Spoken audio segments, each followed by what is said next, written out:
Hey, thanks for tuning in. It's John again from Freedom. Thanks for coming back to our Excel series. Another quick video for y'all.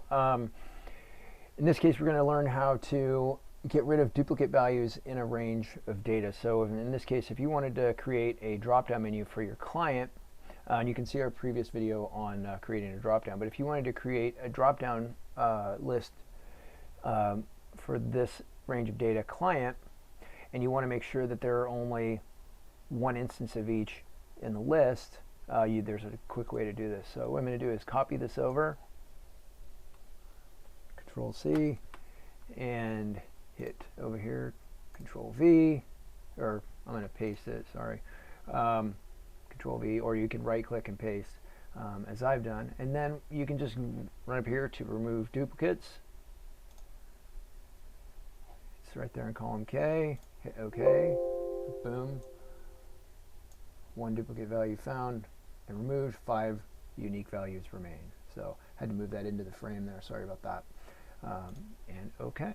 So then if you were creating, and we did do a separate video on this, but we'll make this pretty quick. So then if you were going to do your drop-down list, and you create a drop-down list, and you go to data validation, list, in-cell drop-down, source is right here.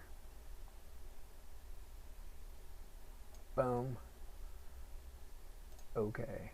And now you have only these values in this drop-down. Okay. Thanks again for watching. Shoot us a thumbs up if you like the video. Give us a comment if you'd like a certain subject that you like us to cover, and we can try to do that. I'll try to answer any comments that you leave and please be patient as we're building up our bank of data, or bank of videos to watch, and we'll take as many suggestions as we can, and hopefully create something that will help you out as soon as we can. So thanks again. You can email us, and we will see you on the next video.